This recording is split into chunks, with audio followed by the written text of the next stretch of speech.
오늘은 단연간 당뇨병에 대해서 연구를 해오시고 또한 새로운 당뇨에 대한 이론을 정립하신 스마트푸드 DM 대표이사 배영송님을 모시고 당뇨에 대해서 또 당뇨의 치료의 진실에 대해서 알아보도록 하겠습니다. 안녕하세요. 안녕하세요. 예, 배영석 대표님은 펜실베니아 대학 그 병원 이식외과 연구원 출신이고 또 서울 삼성병원의 그 연구원으로 이 단연간 이 내분비죠. 이게 내분외과에서 외과에서 이렇게 연구하신 이런 이름을 갖고 계시고 이쪽 분야에서는 상당한 권위자인 걸로 알고 있습니다. 그러면 말입니다. 배 대표님, 그 당뇨병이란 어떤 병입니까? 저기서 어떤 병이고 또 발병 원인은 또 어떤 것인지에 대해서 개략적으로 설명해 주시면 이해하는 데 좀 도움이 되겠습니다. 기존 학계에서는 이제 인슐린이 부족하거나 인슐린이 분비가 되더라도 제 기능을 못해서 생기는 병으로 이렇게 정의를 하고 있습니다. 근데 이제 그렇게 되면은 인슐린이나 인슐린 유사 물질이 계속 공급이 되는 그런 상황이 벌어지는 거죠. 그래서 당뇨병 약이라든지 인슐린 주사를 이제 평생 이제 치료하는 그런 상황이 이제 올 수밖에 없는데요. 인슐린이라는 그 호르몬 자체가 우리 몸의 췌장에서 분비가 됩니다. 그래서 췌장이 좋아지면은 인슐린 분비가 아주 수월해질 수가 있고, 또 췌장이 좋아지면은 이제 당뇨병이 완치가 될 수가 있거든요. 그렇다면 췌장에 의해서 발병한다고 볼 수 있겠네요?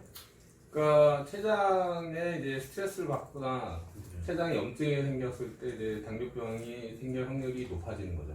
그렇습니다. 그러면요, 이 당뇨가 이제 우리가 인류 역사상을 본다든가 또 우리나라에서 어떻게 발병을 최초 발견한 이후 진행된 역사 이거는 어떻게 되는지에 대해서 좀 다시 한번 설명을 해주시면 더 많은 도움이 될 수 있겠습니다.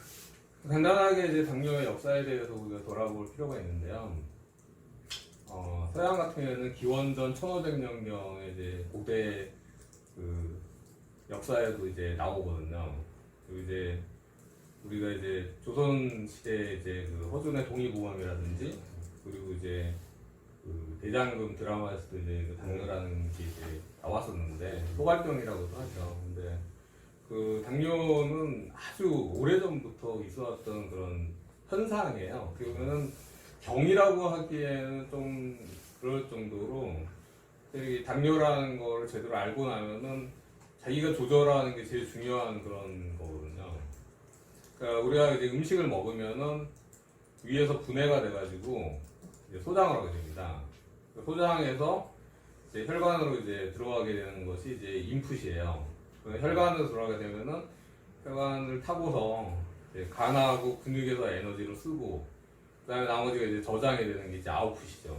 그래서 혈관을 기준으로 해서 이제 인풋과 아웃풋이 균형을 맞게 되면은 그 당이 올라갈 이유가 없습니다. 근데 우리가 이제 당을 많이 먹고 에너지는 이제 적게 쓰고 그러니까 혈관에 당이 쌓이는 거죠. 그리고 이제 오줌으로 나오는 게 단 오줌이다. 그게 이제 영어 그 원어로 하게 되면 이제 diabetes mellitus 그래서 이제 단 오줌이라는 그런 학명을 쓰게 됩니다. 그래서 우리가 이 인풋 아웃풋 조절하는데 가장 중요한 거는 이제 운동하고 식이요법이 되겠습니다.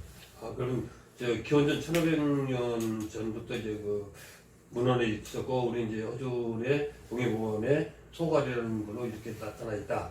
역사적으로는 그런 부분이 있다. 하지만 그 이전부터도 인류가 이렇게 그 생기면서부터 이런 것이 이 병은 있었던 거 아닌가요? 그렇게 볼 수도 있죠. 왜냐하면 이제 음식을 많이 먹고 운동을 이제 안 하면은 혈관에 이제 당이 쌓여 있는 것 자체가 이제 당뇨라고 이제 볼 수가 있는 거죠. 그러니까 현상이라는 거니까요. 현상이라는 게 병이라기보다는 현상은 언제든지 나타날 수, 누구에게도 나타날 수 있다고 보여지는 겁니까?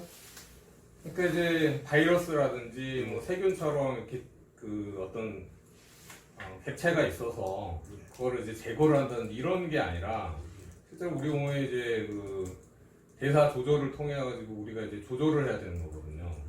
그러니까 어떤 그 완치라는 그런 개념이라는 게 아니라 항상 관리한다 이런 개념으로 이제 접근하는 게 맞습니다. 아, 그럼 분야 기능을 향상시키는 그런 걸로 봐도 되는 겁니까? 그 체장 자체가 고장이 나지 않는 한은 사실 우리가 운동하고 식이요법으로 얼마든지 조절이 가능한 그런 병이거든요. 예. 이렇게 해서 너무 이렇게 간결하고 쉽게 말씀을 해주시니까 좀 이게 좀 빨리 끝나버릴 것 같은 느낌이 있었거든요. 그 얘기가 충분히 있습니다. 걱정하지 마시고요. 예. 그러면 말입니다. 지금 이제 당뇨가 이게 치료가 네. 본격적으로 된 시기 또 치료의 결과가 어쨌느냐 그리고 현재 당뇨가 이후로 급증이 증가하고 있거든요. 그 증가되는 요인 이런 것들에 대해서 이게 설명을 해주시 부탁드립니다. 이 췌장이라는 게 이제 그 췌장 안에 보면은 그 인슐린 분비하는 세포들이 이제 채도라고 이제 그 덩어리를 이제 구성을 하고 있습니다. 근데 그 채도라는 거를 발견을 한 사람이 1865년에 이제 랑그런스라는 분이 발견을 했는데 그래서 이름이 랑그런스 알릿이라고 이제 말을 하거든요.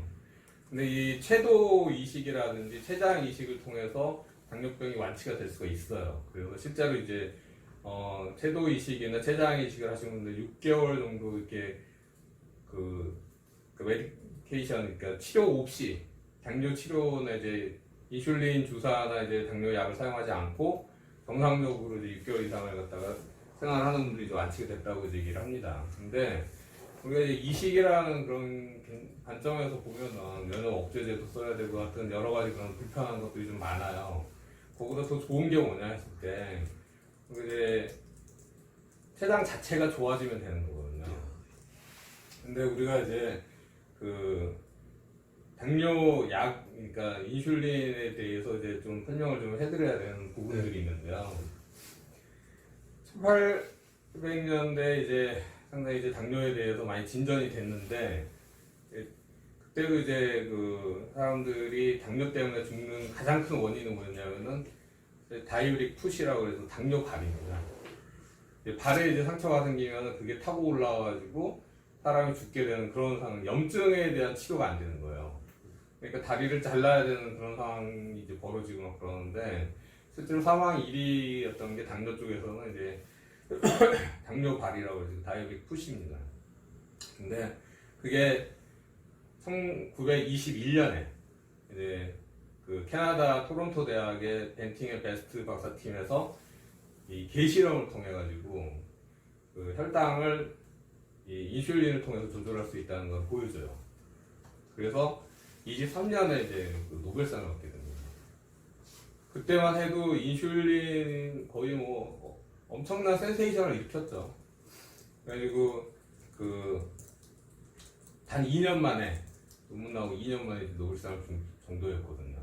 지금까지 그 노벨상 역사를 봐도 그렇게 단기간에 준 게 별로 없습니다.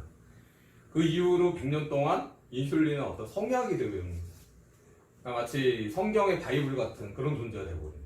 그래서 누가 인슐린에 대해서 어떤 그 문제제기나 이의를 달지 못하는 그런 거죠. 근데 실제로 그런 인슐린 주사가 과연 좋으냐? 인슐린 주사를 맞고 좋아지는 사람 본 적이 없어요. 장기간 인슐린 주사 사용하는 사람들은 체중이 다 망가져요. 그리고 이 당뇨 약이 1950년 이후에 나오게 됩니다. 근데 1950년대에 그는 이제 당뇨 환자에 대한 통계가 그렇게 정확하지는 않아요. 근데 70년대 이후로 이제 당뇨 환자들에 대한 통계가 이렇게 되게 정확하게 나오는데 실제로 1920년대는 이제 그 인슐린 치료를 받는 사람이 아주 극소수. 그러니까 이제 뭐 세계적인 부호들이라든지 아주 적은 숫자가 이제 그런 치료를 받을 수가 있었죠. 그리고 이제 1950년대 이후로 이제 그 환자 수가 계속 급증을 하는데 70년 초에 전 세계적으로 한 3천만 명 수준이었어요. 지금 4억 2천만이 넘었습니다. 그러니까 70년 초랑 비교를 하면은 당뇨 환자가 14배가 늘어난 거예요. 그리고 우리나라 같은 경우에는 70년 초에 당뇨약을 먹는 사람이 10만 명이 안 됐었거든요. 근데 지금 당뇨약을 먹는 사람들이 심평원 기준으로 거의 한 300만 명이 육박하고 있어요. 그러니까 30배 가까이가 이제 늘어나게 되는 거죠. 그러면 그 원인이 무엇일까 이제 생각을 해봐야 되거든요. 그리고 아까도 얘기했지만 1920년대부터 지금까지 당뇨 환자는 계속 증가만 했지 줄은 적이 없어요. 그리고 2030년에는 6억 명이 넘을 거다. 그 생각보다 조금씩 더 환자 수가 더 빨리 늘어나고 있습니다. 그러면은 우리가 그 환자가 늘어나는 거에 대해서 좀 더 생각을 해볼 필요가 있는 거죠.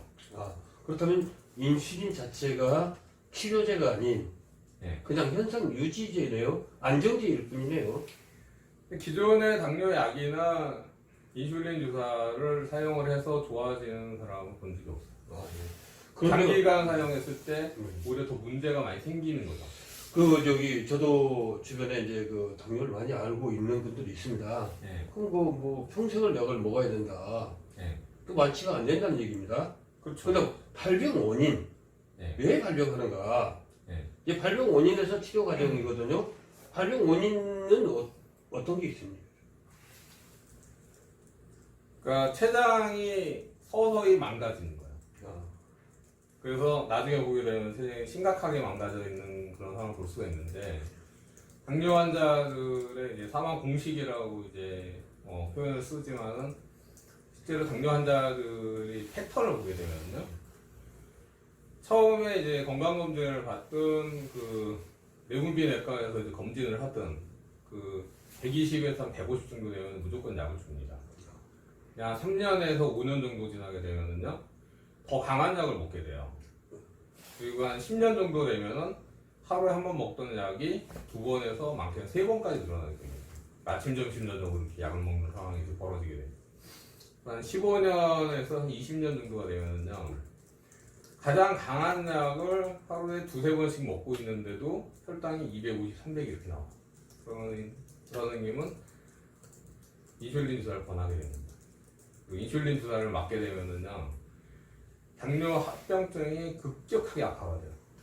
그래서 5년에서 한 7년 정도 지나면 합병증으로 구행을 많이 하시다가 실제로 10년 안 돼가지고 돌아가시는 분들이 많습니다. 근데 이제 당뇨 합병증이 심혈관계 질환이라든지 다양한 우리 몸의 그런 장기나 다양한 그 부위에 이제 다 발생이 돼요. 그러다 보니까 그래서 이 투석받는 그 원인 1위도 이제 당뇨가 돼버리고요. 그 실명 원인 1위도 이제 거의 뭐 1, 2위를 다툴 정도로 이제 당뇨가 이제 원인이 되고 있고요.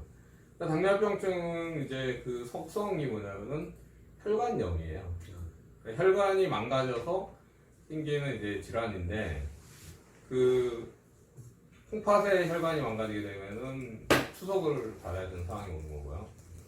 눈에 이제 혈관이 망가지게 되면은 그 당뇨 망막증을 거쳐가지고 이제 실명으로 이제 이르게 됩니다. 그리고 다리에 이제 혈관염이 생기게 되면 염증이 잘 안 났으니까 이게 계속 그 발이 세포들이 괴사가 되고 그래서 다리를 자르는 그런 상황까지 오게 되죠.